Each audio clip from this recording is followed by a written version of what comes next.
Inside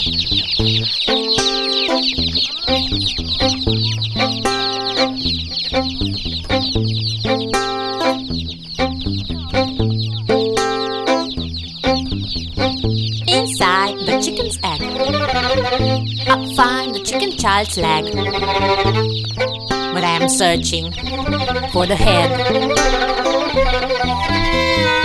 Inside the chicken child's leg, I'll find the chicken child virus egg. But I'm still searching for the head. That's a song about what to expect to find in chicken's egg.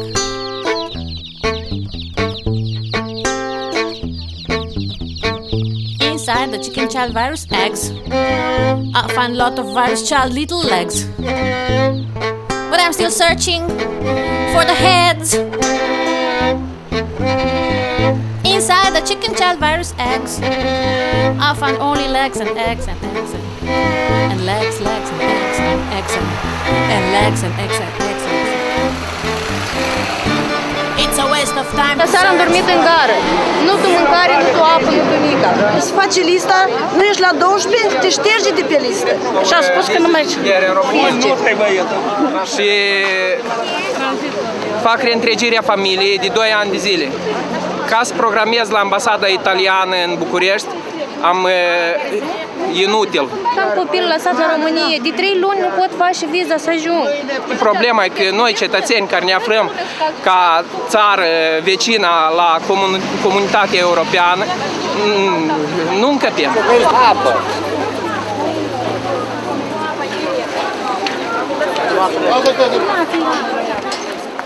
Ui, Doamne, moare omul, moare omul! Chemați-l afară, chemați-l afară!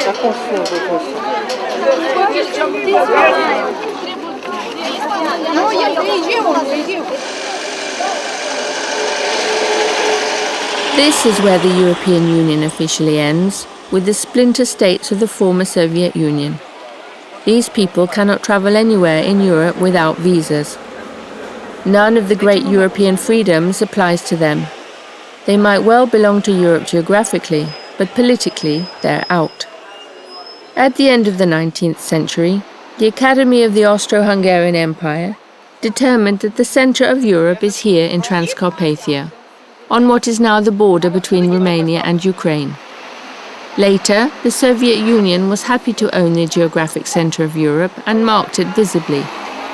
Today, it's in Ukraine, a new state on the European map, but not a member of the European Union.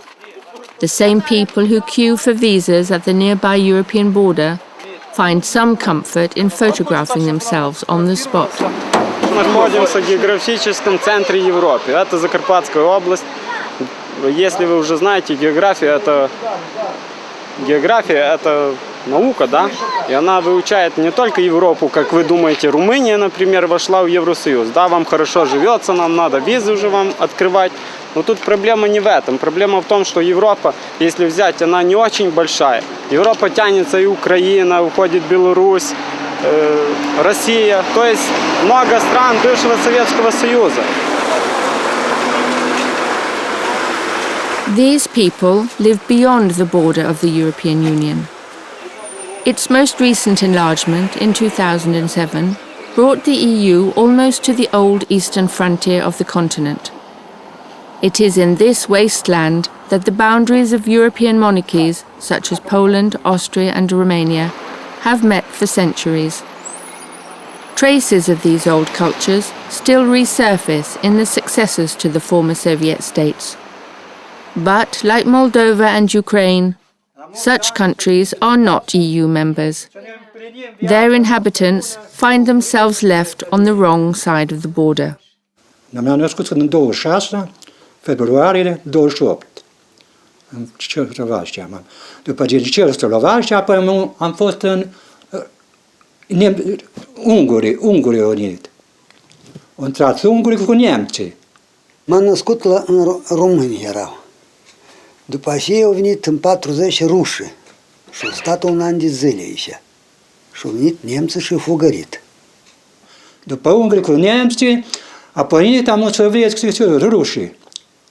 rușii fugări pe nemți. Și de-amu a fost Moldova. Păi se numea până la independență, în 1991, da, 91, 27 august, Republica Moldova Socialistă, Sovietică, Unională. După ruși am trăit 40 de ani, după ruși am intrat în Ucraina. Cine era dirijorul principal pe toate fostele 15 republici din care făceau parte din componența Uniunii Sovietice? Moscova. De la Moscova plan, de la Moscova orden, de la Moscova toate de acolo. These old peasants have never left their villages. Nevertheless, they have lived in 3 or even 4 different countries during their lifetime. Men in their families served as conscripts in various national armies, at times from opposite camps. Some even lost count of the number of states they had lived in. În 3 state. În 4 țări. Ceoslovacia, Ungaria, Ucraina, Sovietică Soiuz. Am trăit în statul român, pe urmă, dacă războiul s-a strălit, am trăit în statul sovietic, cum spune, Rusia. 2. Și acum e statul Moldova, iar 3 state, 2 state. A good memory is more of a curse than a blessing. Many places still bear the marks of the ordeals endured.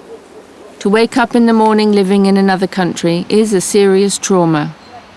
The newly set borders cut tragically across provinces, villages, and families.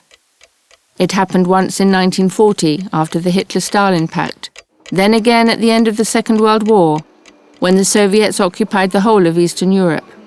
And so this border became one of separation between the Cold War camps. M-am născut în România și toți frații mei s-au născut în România. Și la un moment dat, așa s-au sucit lucrurile istorice, s-a început războiul, dar fără război, în 40 au intrat, noi spunem așa, au intrat rușii în Bucovina și au venit cu scopul să ne elibereze de sistemul burghez românesc și ne-au eliberat de pământ, ne-au eliberat de inventariul agricol și ne-au luat tot ce am avut. Și au început să pună impozite mari și chiar pe gard, pe urși, pe fântână. Și oamenii când au văzut așa o eliberare s-au gândit, măi, dacă o să meargă lucrurile așa, noi suntem nenorociți toți. Haideți să ne ducem în România. S-auzea că dacă vin ruși ar să facă așa și așa și lumea să temea că ar fi adevărul așa și hai trecem la România. S-au luat tăți unul cu altul și s-au pornit la România pe jos. S-au mers la Liboca, la Raion și nu le-au dat voi, că eu spus că mers și ară voi, nu le-au dat voi. Și eu luat cruci la biserică, procesii și s-au pornit. Și tot mergea înainte, ăștia, înaintea lor tot le spunea soldați, granișeri, să se întoarcă, ca să împuște și ei nou să întoarcă până aici și eu lăsat și aici și o prins să trage și o împușcat multă lume. Plecam noaptea cu o căruță, prin Păpușoi am trecut până la Ungheni și de la Ungheni am luat trenul spre Chișinău și la Chișinău am stat 2 luni în vagoane, pe linia moartă. Fearing deportation and life under foreign occupation, millions fled to the west across the nearest border. Families got separated. Many of those who stayed behind were forcibly sent to Siberia or Kazakhstan. People like Lisa, who made it across the border, ended up as EU citizens. Relatives left behind and deported lost not only their country and mother tongue, but also their ties to Europe. Acum câțiva ani am primit o scrisoare de la un văr, un băiat de acestui om care spun eu că l-a dus și n-a mai... O scrisoare în care au spus că a stat în Siberia, întâi în niște văgăuni făcute în pământ, până când și-a făcut o căsuță de cherpici. Între timp s-a însurat, are și el 2 copii, ne-a scris nouă, dar ne-a rugat și răspundem în rusește. Some lost their language and their identity. Others lost their lives. Chance alone decided their fate. Fratele meu se spune că a murit undeva. Tatăl meu iar se spune că a murit undeva. Mama mea, în schimb, a stat vreo 12-18 ani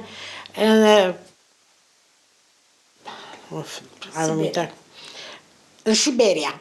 Tata ne avea pravalii și a zis că vin ruși, s-a gândit că vin și nu știi ce le faci. Ne-au luat și ne-am dus. Bărbații au mers înainte, femeile au rămas în urmă cu copiii. Mama mea pe mine m-a luat în spate și pe sora de mânuță. Când s-a început împușcăturile, tata ne era trecut și noi a ticat mama mea acolo jos, am împușcat-o. Sora mea m-a scos din traistă, că noi zicem traistă, din torbă, din spate și m-a pus alături și a venit-o în grăniceri atunci. Dar tata nostru a auzit că sora mea striga tatuță, pe mama a împușcat-o. Dar el a zis, veniți încoace și mergem la dânsul, dar el era trecut granița, mă, nu era aici. Și a venit-o în grăniceri și întreba, cine e așa, dar sora mea era mai mare cu 8 ani ca mine. A zis că așa e tata nostru. El a zis, ia fetița de mânuț și merg la dânsul. Dar sora mea a zis, nu vreau să o las pe mama aici, că nu s-o socotic, tot era un copil mic. Nu vreau să o las pe mama mea aici, cum să o las? Pe urmă a mai venit un grănicer și când au fost doi, nu ne-au mai trimis că soția, am avut unul de altul să facă așa ceva. Nu ne-au mai trimis, mergem la tata și ne-au luat și ne-au dus la pichet. Și de acolo s-au strâns pe mai mulți, s-au luat acolo și ne-au dus în sat, la primărie. Și acolo ne-au dus la sora mamei și am stat de toamnă până primăvara. Și primăvara au deportat-o pe sora mamei la Kazahstan, la Rusia. Și ne-au luat și pe noi. Noi nu eram scrise să ne ducă. The USSR also deported children such as Zinaida and Yon to Siberia. When her father managed to return across the border a few years on, he could not find his children. They had been deported. He only planted a wooden cross on the spot where his wife had been shot. Tata meu, când au venit înapoi români, au fost și eu pus crușii, dar de lemn eu pus. Și iar când s-a făcut colozul, început a ara, că acolo e terenul lui Padului, mama mea. Început a ara și o arat și eu lăsat așa un triunghi era, și era cruce. Și nu știu cine în bagiocră, o tăiat cruce, așa cam 30 cm de la dușmani care era, că și le strica lor crucea, de la pământ. Și noi când am mers, am găsit crucea jos, ticat. Și am legat-o, că aveam o șoară, o ață la noi și am legat crucea lângă bucățica aceea care era rămasă. Și apoi când am mai mers a doilea oară, n-am mai găsit, că s-a arat cu tractorul, era acolo, cu îi pasa. Când am ajuns acolo, noi ne-am pomenit între Șilaș Caribda, între două primejde. Ori înghețam, ori măream de foame. Și mama se gândea ce să facă. Când treceam noi cu Sani, am văzut la marginea satului celui un cimitir, crucile de lemn care erau prăvălite, altele stăteau și uscate de ger erau tare. Și mama zice, măi Ionică, măi, hai să luăm noi crucile ce-au căzut acolo jos, să le aducem să facem foc, noi dacă câteva ore copiii în gheață aici și suntem pierduți. Și ea ridica crucile de jos și plângea.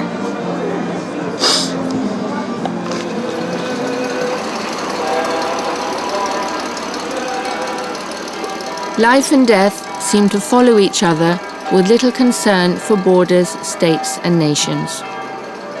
Survivors of so many regimes still remember the national anthems of all the countries they have lived in. The young people, however, don't know any. Isten áld meg a magyar, jó kedve bőséggel, nyolc felé jövődőkar, trăiască regele în pace și onor, de țară iubitor și apărător de țară. Fie Domn glorios, fie în veci cirna mer la Ucraina, Slovacie urgiu, cirna-n brațea uite câte le-a știut.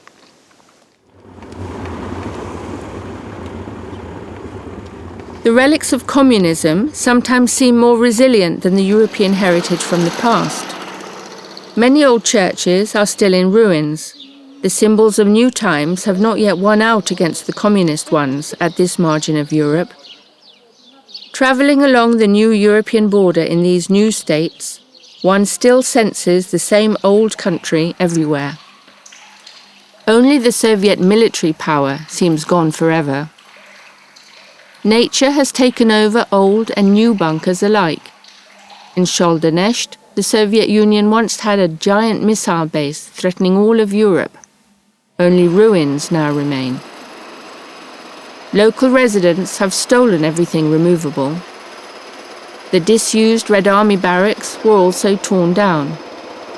Some private contractors used the remains to build cheap houses for normal folk in the nearby town.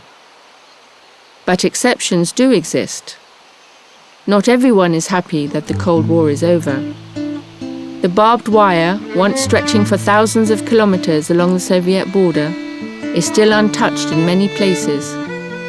It will be here forever, and animals and people learn to live with it.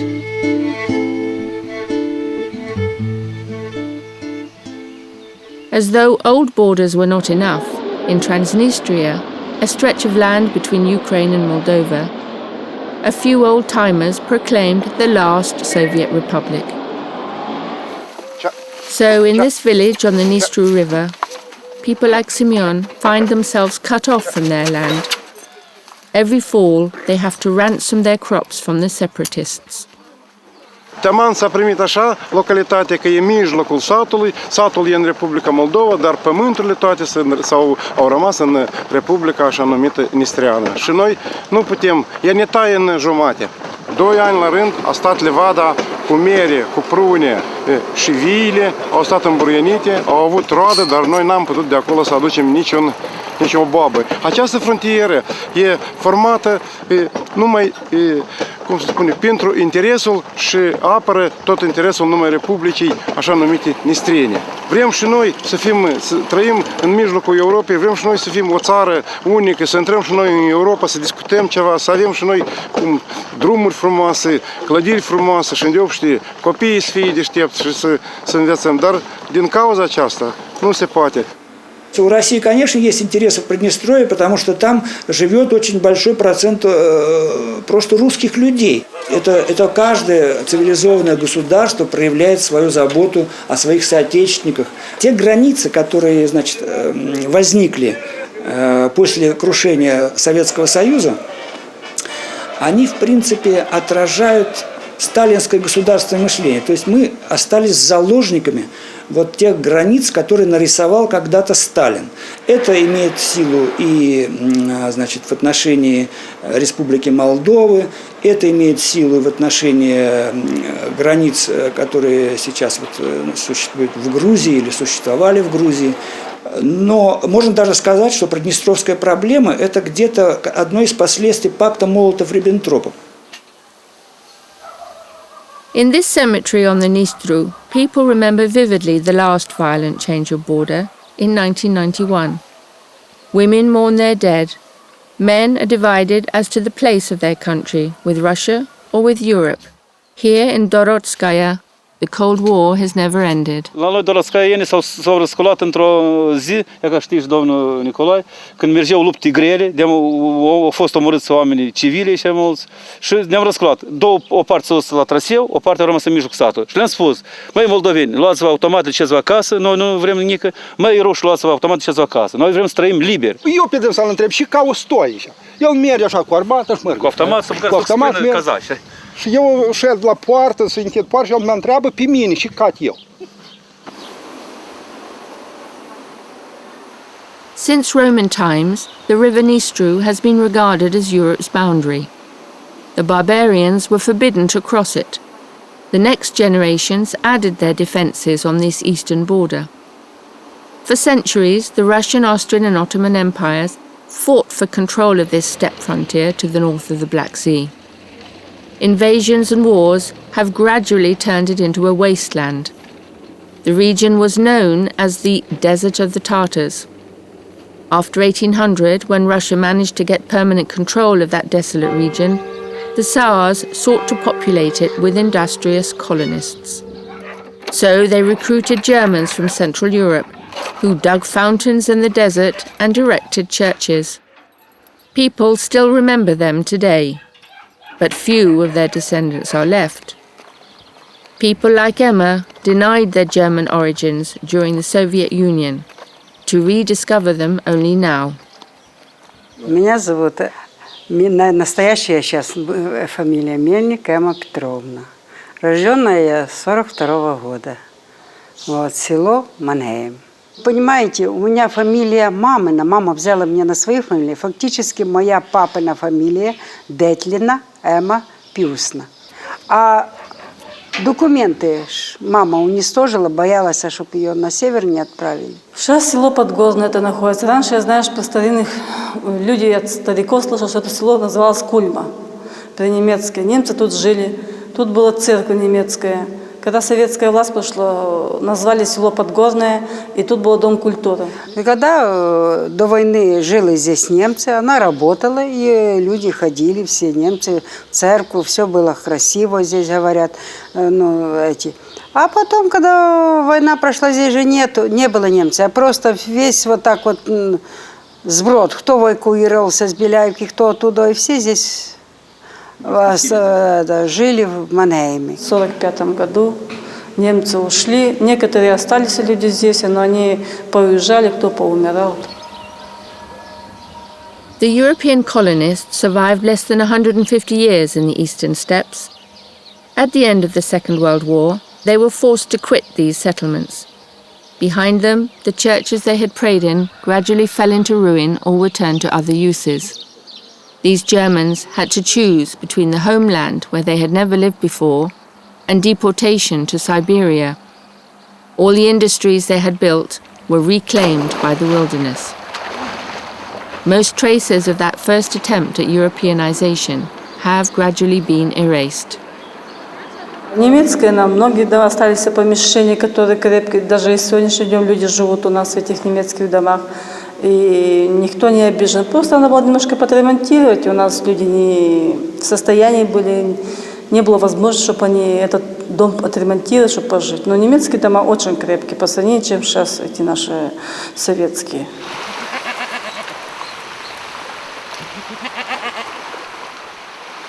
Communism has not managed to cover up all the traces of old Europe. On the Black Sea shore, a few medieval fortresses still stand. Before coming under the control of the Ottomans and then the Russians, the Black Sea was enclosed by Genoese ports closely linked to the Italian Mediterranean.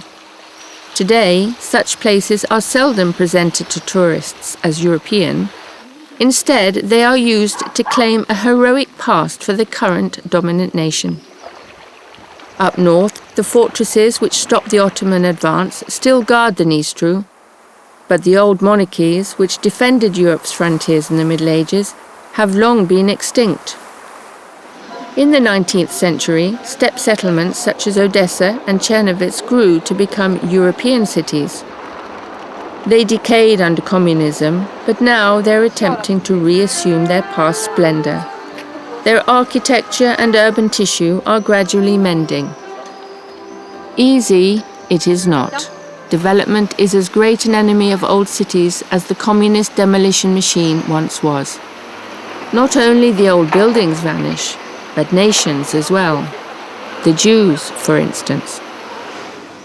До войны в Черновцах было 68 синагог, потому что, я уже говорил, большинство населения было евреев. После войны все синагоги практически были закрыты. Там они стали складами, кинотеатрами. Вот как мы находимся в кинотеатре. Вообще они называют это не синагогой, а киногогой. The turning of synagogues into cinemas by communists was just the final touch in a long destruction process of the Jewry under many regimes.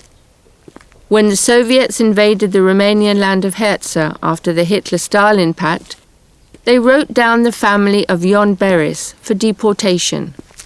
Their crime? They owned a bakery.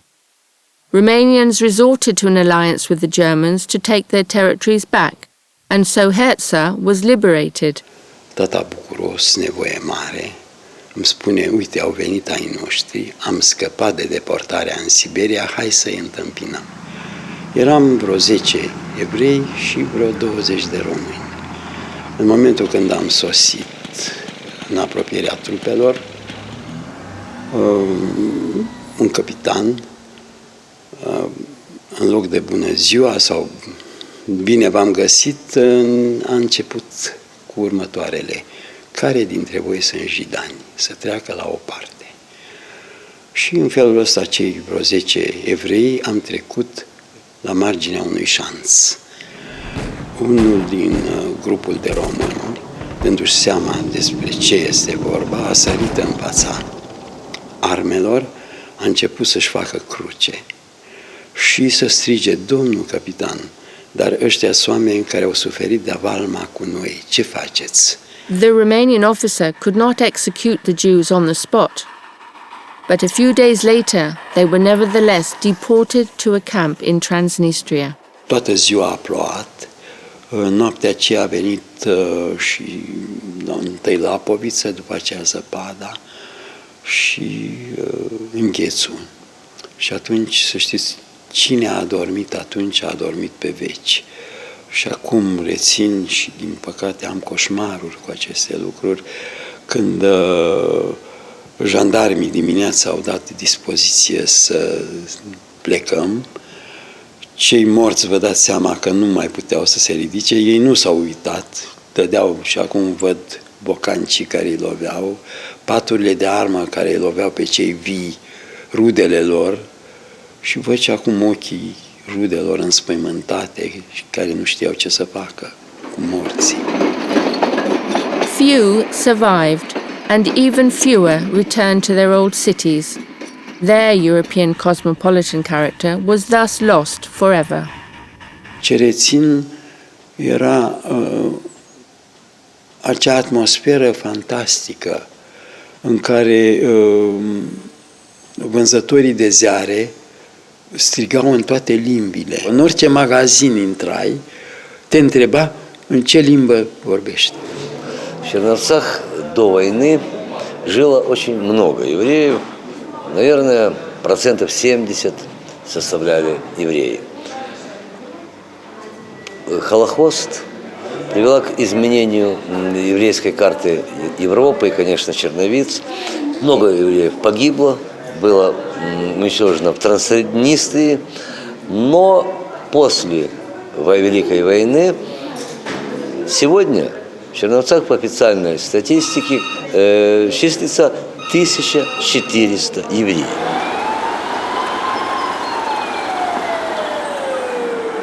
One can see the distance between the old and the new world in the graveyards. People who rest there are often other than the current inhabitants of these countries. The lack of descendants and the urban development combined have pushed the old cultures out, even from this last refuge. The new dead replace the old dead, just as new languages have taken over from old ones. Officials in the new states do not seem to care for this cultural heritage, which either seems alien to them or even recalls memories of oppression. Communist habits have meanwhile become part of heritage themselves. The transition upstarts are the ones seeking a return to the older traditions to add style to their prosperous lives. The people seem divided between these privileged few and the many poor. If big cities are gradually being revived, the villages seem left behind in the third world. And, despite public talk about EU accession, most effort goes into building new national identities rather than a common European one. Благотворительная организация «Славянский фонд» сегодня презентует проект «Парк Киевская Русь. Центр истории и культуры Киевской Руси». Его суть состоит в воссоздании образа детинца древнего Киева, по сравнению с Москвой, можно сказать, Кремля Киева, образа детинца древнего Киева в масштабе 1 к 1 и создания атмосферы Киевской Руси того времени на основе всех научных данных. То есть можно себе представить, в Средневековье Киев был огромным культурным и политическим центром Восточной Европы. И нашим проектом мы хотим отобразить, показать нашим детям, каким был Киев, какая его богатая история, культура, быт, что нам есть чем гордиться. Most young people cannot live from national pride alone, however. They leave whenever they can, an exodus checked only by the mandatory visas. Nu avem pe cine finanța. S-a dat atunci $10.000, dintre care 50% grant. Astăzi dau $15.000, jumătate grant, jumătate credit. Nu ai cui să-i dai. Poți să-i dai și $100.000, că n-ai cui să-i dai. Tineretul, până la 30 de ani, ei nu-și văd viitorul în țara asta. Ei de-abia ce așteaptă, când se mai croiește o ferestruică undeva la un hotar, să treacă ilegal hotarul, să meargă deci peste hotar. Astăzi România, iar pe ulterior mai departe. Care reușesc, au reușit și s-au dus. Care nu, vin înapoi la primărie, aduși de către organele de instanță, ca să-și ispășească vina prin lucrări publice. Și îi pun aici și fac curățenie prin teritoriu. De ce vreau eu să plec? Pentru că am trăit destul comunism în Republica Moldova și cred că merit și eu ceva mai bun și vreau să-mi trăiesc viața într-o formă mai bună. Bine, nu sunt dispus să aștept 40 sau 50 de ani până autoritățile vor face poate și la noi o viață mai bună. Millions of people from these marginal countries leave to work in the developed side of Europe. Everybody who is able tries to find a job abroad. The relatives left behind survive on the money and goods that these foreign workers send home. Most of the money earned abroad goes into building new houses. But as no jobs are to be found here, such affluent residences often remain unoccupied. EU consulates are besieged by families trying to get together on the same side of the EU border. Eu vreau la Portugalia să plec, m-a chemat fiica și vreau să plec la Portugalia. Eu avin a treilea rasă, spune că noi plecăm la Grecia și viza e deschisă la noi de pe data de 4 și eu până în ziua de azi nu pot pleca din pricina rândurilor. Ascultați, mie marți îmi trebuiește tranzitul. Marți. Ia că aici trec numai juridice, dar deși că cineva ne-a spus că trebuie și tranzitul să luăm. Deși nu trecem fiecare să fie ordine. Eu vreau să știu. La Ungaria. Migration westwards seems the only hope for the young and the active of these failed transitions. The economies of these marginal countries seem hopeless, caught between Russia and the West. The EU accession of Hungary, Poland and Romania shut out their eastern neighbours. Old industries decay and new ones do not get born.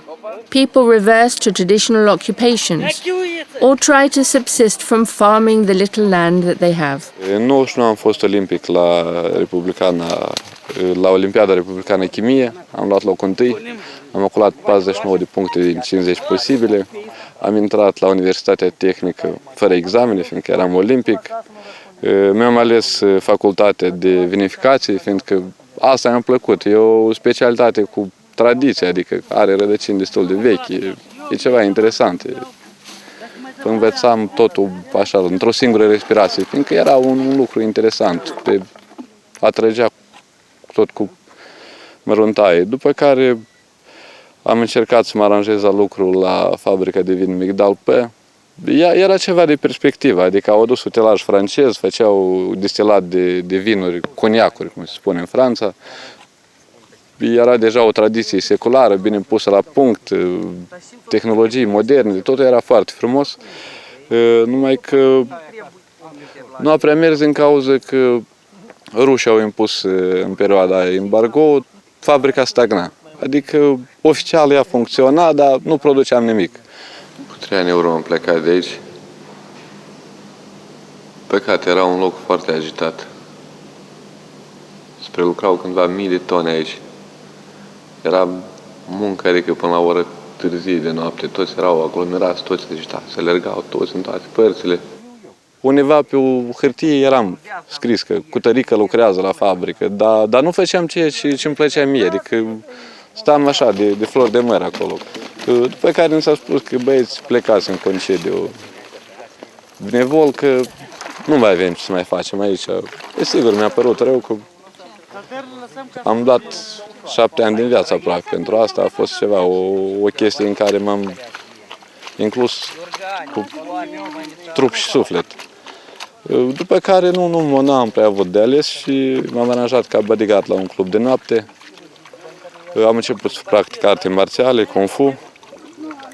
Am și o grupă de copii acum care îi antrenez, sunt antrenorul lor.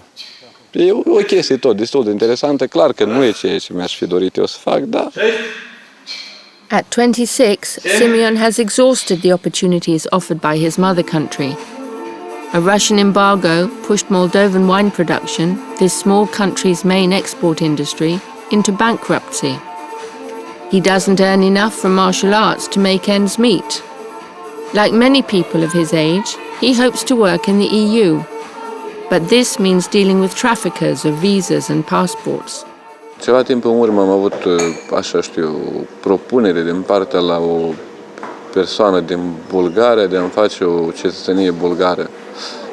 Adică nu era o chestie chiar absolut legală, făceai acolo o adeverință de naștere falsă, unde scria că unul din părinții este bulgar și mai achitai acolo o taxă de, 600 sau 700 de euro și undeva într-un an jumate aveai cetățenie bulgară. Mie, cetățenia asta bulgară, cred că îmi trebuia ca să pot pleca undeva la muncă în Europa, adică să nu plec la negru, să am o garanție oarecare că mă duc și uite, am cetățenie bulgară, Bulgaria e membră Uniunea Europeană. Had Simeon managed to become European by getting a false Bulgarian passport, what might his life have been like? Possibly like the lives of these Moldovans under a bridge in Rome, where they bargain for a day of illegal work. Once their labours are over, they spend the night in improvised shelters. Prima dată când am sosit în Italia, am luat apartament cu băiatul, la Căsălină. Și dacă nu era locul de muncă, bani trebuiau acasă, cerințele înaintate mai mari și a fost nevoit să părăsesc locul și ele acolo, cheltuieli mari, să n-arunc bani așa și să-mi vând. Am hotărât să fiu mai simplu, condițiile acestea mai mizerabile de trăit, dar măcar pot să adun un bani. În Italia sunt o groază de firme, agenții care deschid o viză turistică. În Anglia costă undeva în jurul de 5.000 de euro. În Italia 3,5, 4. Nu, că, știi, faci ca будто, știi, că cum ești acasă, așa, frumușel, știi? Chiar cum faci în toată ziua, știi?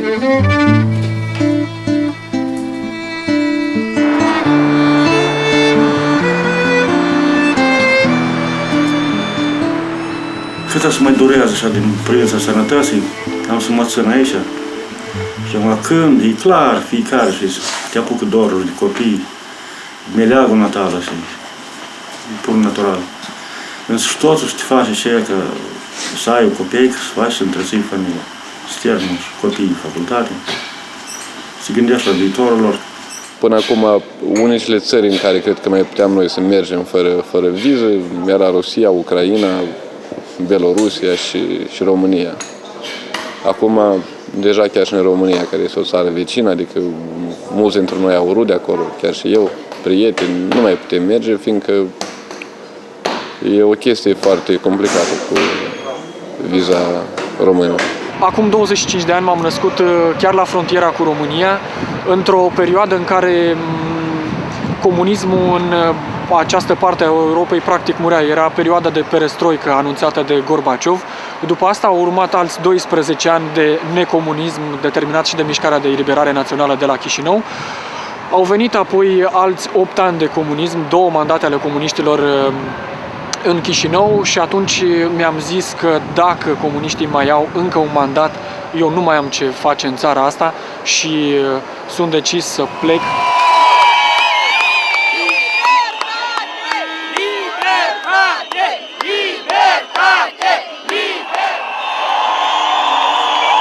Petru, as well as Simeon, belongs to the group of youngsters who did not originally seek to leave their country. It was people like him who gathered in disappointment after another round of elections won by the Communist Party in spring 2009. Scânteia a fost momentul în care poliția a decis să aducă o mașină de pompieri chiar în mijlocul mulțimii, cu tunuri de apă, și asta practic a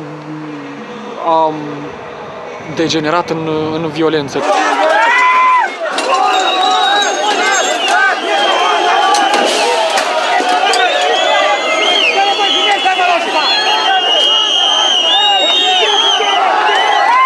It is hard to imagine an orange revolution in this God-forgotten spot. But these youngsters, who lost their temper seeing themselves again cut off from Europe, did imagine one. It was spontaneous and angry. Protesters of the Moldovan 2009 aborted revolution were teenagers or in their early 20s. Hundreds were arrested by the police following this eruption of fury. Europe responded slowly and with no encouragement. A stable, albeit hopeless Moldova outside the EU border seems the European choice. Though the entrenchment of a regime which should belong to the past is precisely what drives these marginal Europeans to push for change. Either they can make Moldova European, or they'll leave for Europe by whatever means they can.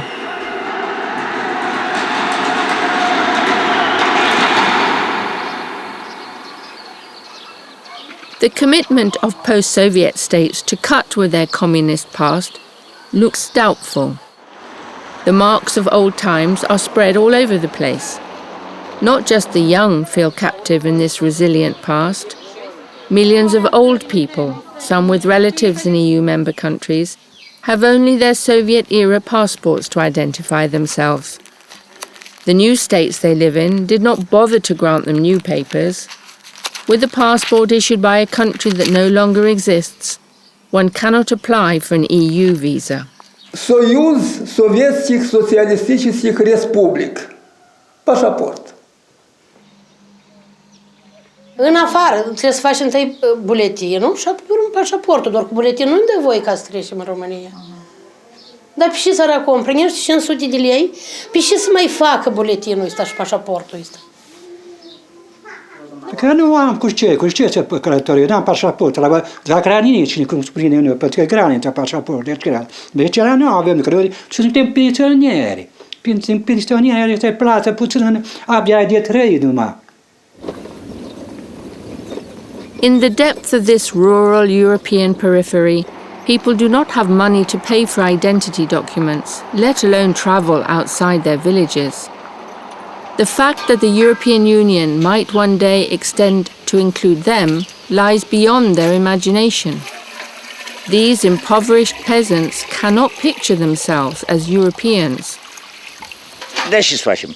Nu ce să facem acolo? Nu ia ca așa, spuneți-ne da, și să fac eu acolo.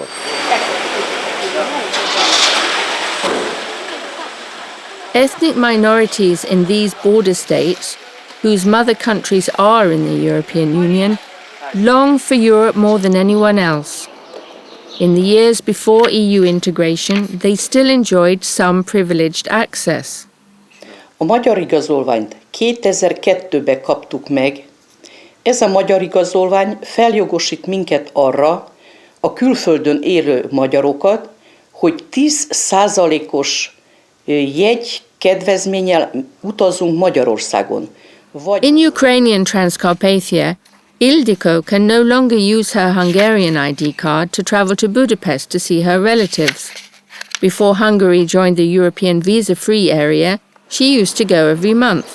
Together with the region's other ethnic groups, she is now a prisoner of this post-Soviet space. It was due to mere historical chance that people like her ended up as citizens of Ukraine.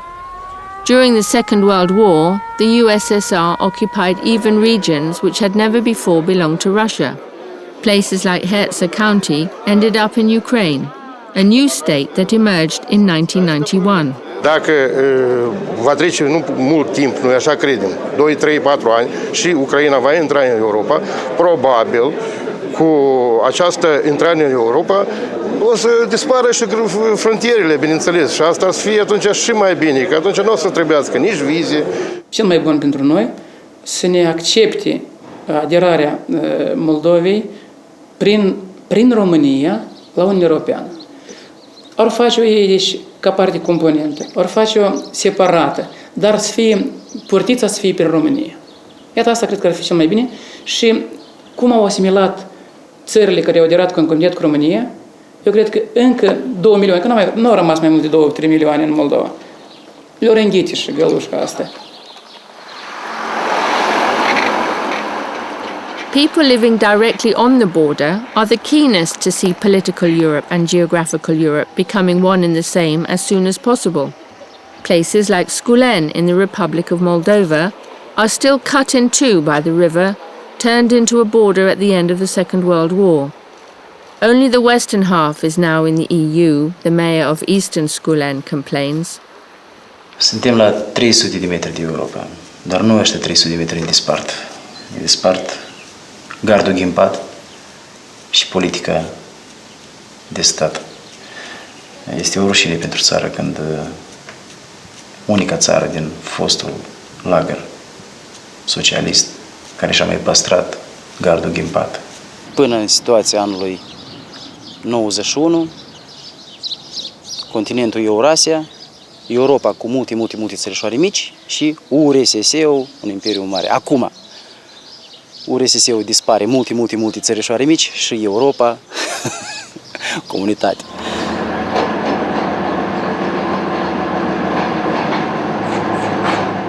Europe feels far away from here. It is not simple to cross the eastern border, even coming from the west.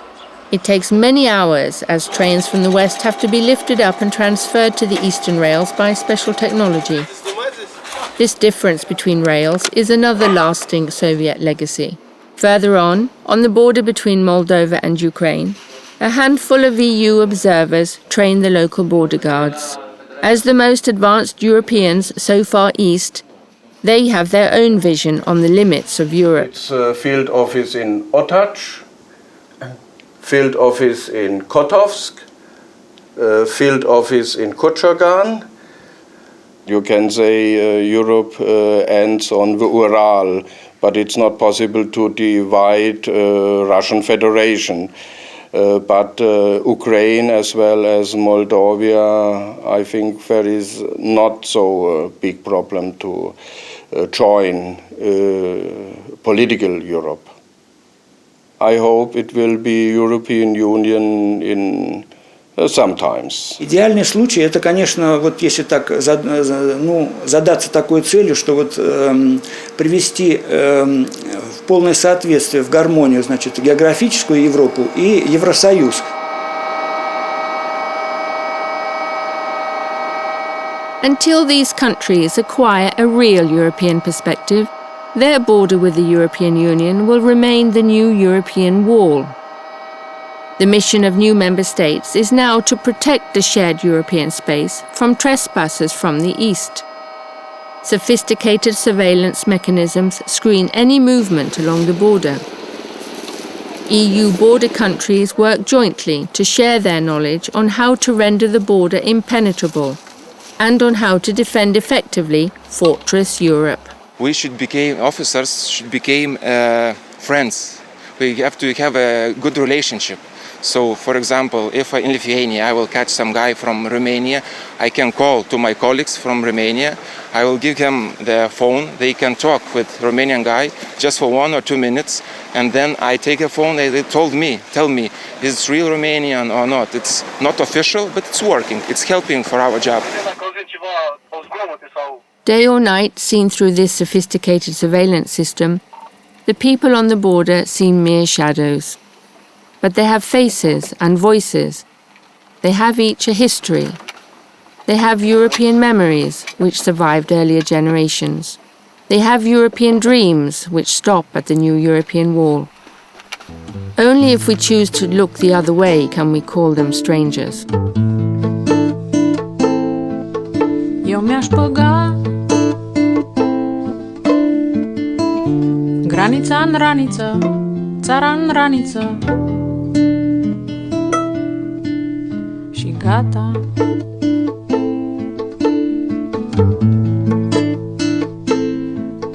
M-aș stabili lângă o altă graniță, le-aș scoate din raniță. S-a descris ce iară și gata.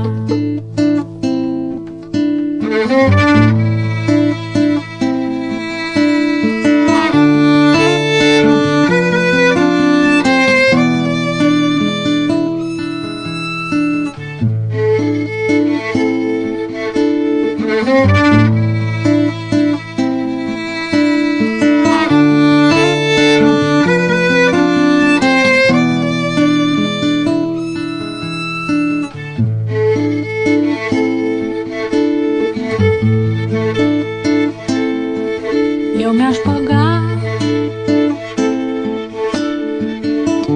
viața în raniță,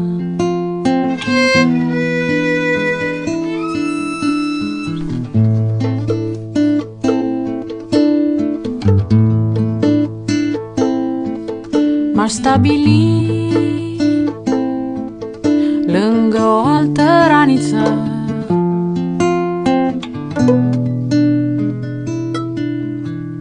și gata.